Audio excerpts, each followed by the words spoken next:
Good afternoon. We're at the Levin property. We're going to be completing a repairability test. We'll be on the front slope, which is south. We have this damaged shingle that we'll do the repair test on. We'll see how it affects all of those surrounding shingles. I'll give you an overview of all of those surrounding shingles before we get started, showing you the current condition.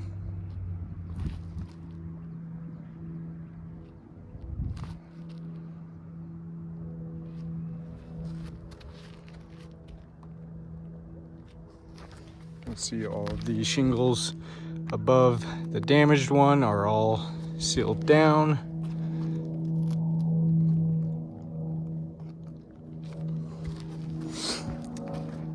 For my tools, I'll be using a flat bar, putty knife, hammer, and roof snake. And then we have this 45-degree tool that we'll use to give us a reference point for what 45 degrees looks like. We'll slide it underneath that damaged one. And I'll give you some views from the side.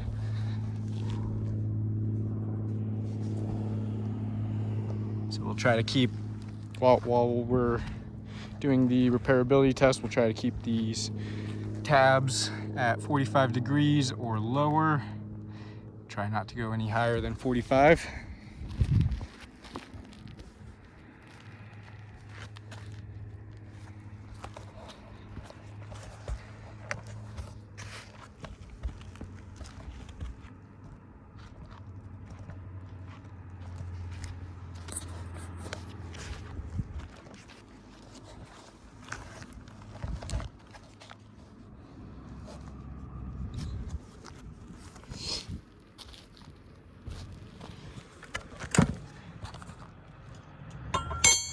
All right, we'll get started by getting all of these shingles unsealed. We use the putty knife to unseal the top shingle.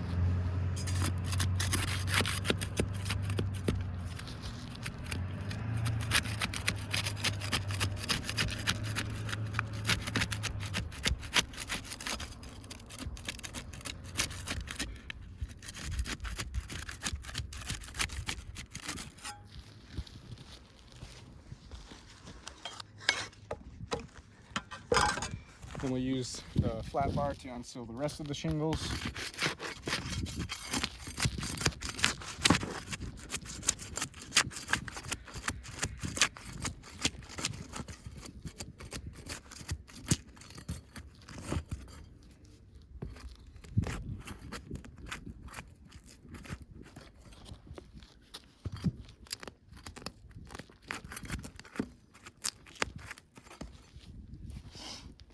Then we'll start removing all of these nails.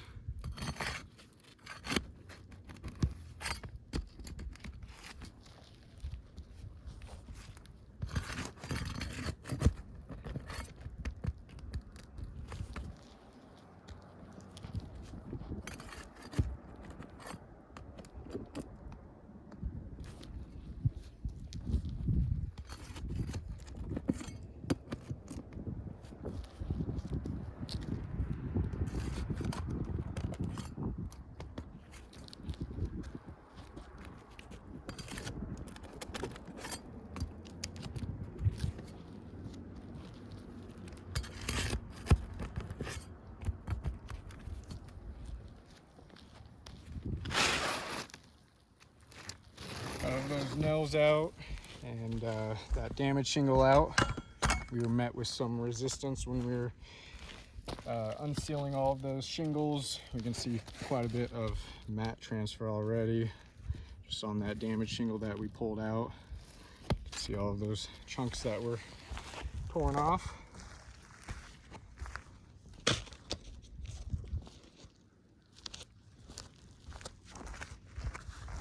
Now we'll go ahead and slide this new shingle in, get it all lined up nicely.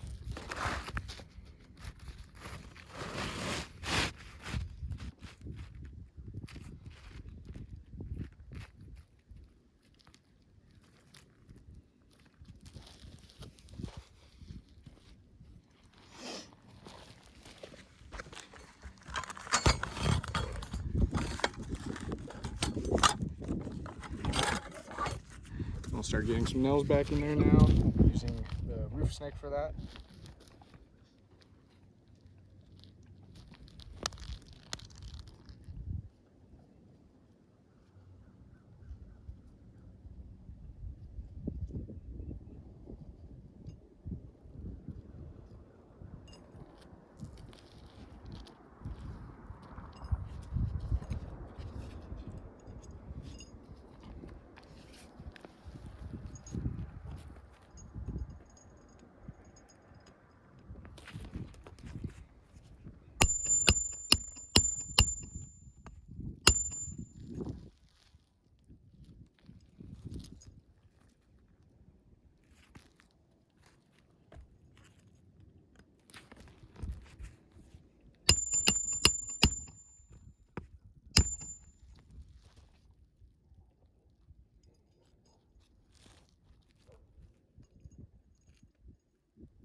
Alright, we're all complete with the repair test.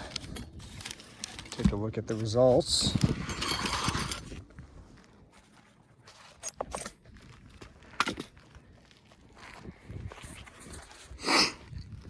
Give you another overview of all of those surrounding shingles.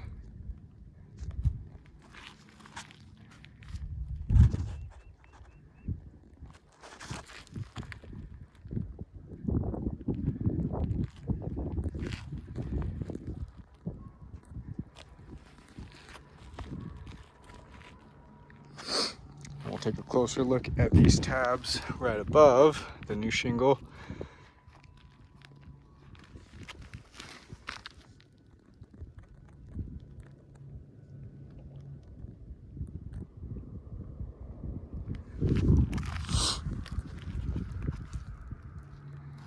See some stress fracturing along these tabs here. Got a stress fracture here. What those stress fractures are is that matting on the shingle breaking, and that's going to be damaging the integrity of that shingle and also affecting its water shedding capabilities, as the matting is the main component for that. We can fill in those areas with the stress fractures where those shingles are weaker. That's going to not allow that shingle to do what it's designed to do as best as it should.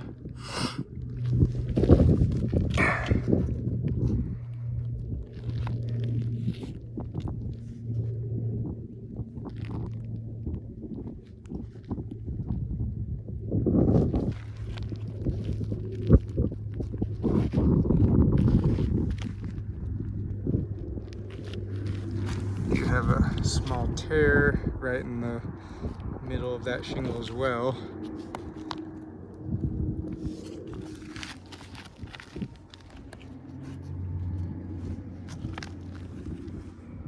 Same thing here, small tear right there.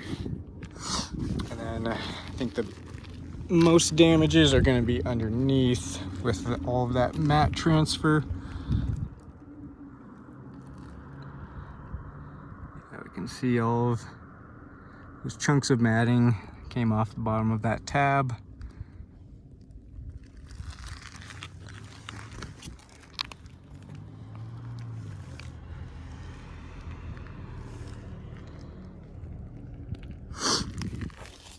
So we have some more damages from the mat transfer as well.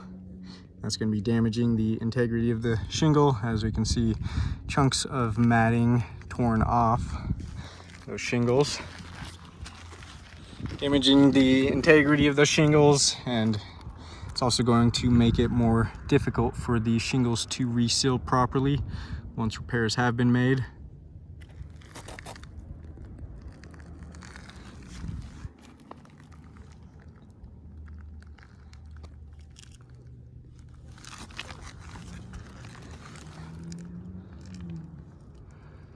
You can see a huge chunk of mat right there.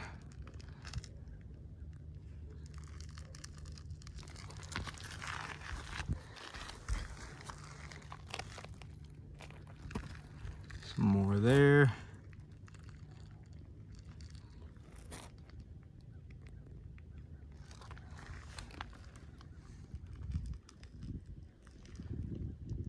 Real bad mat transfer all over. It's going to be leaving exposed fiberglass showing through those shingles wherever that mat transfer occurred.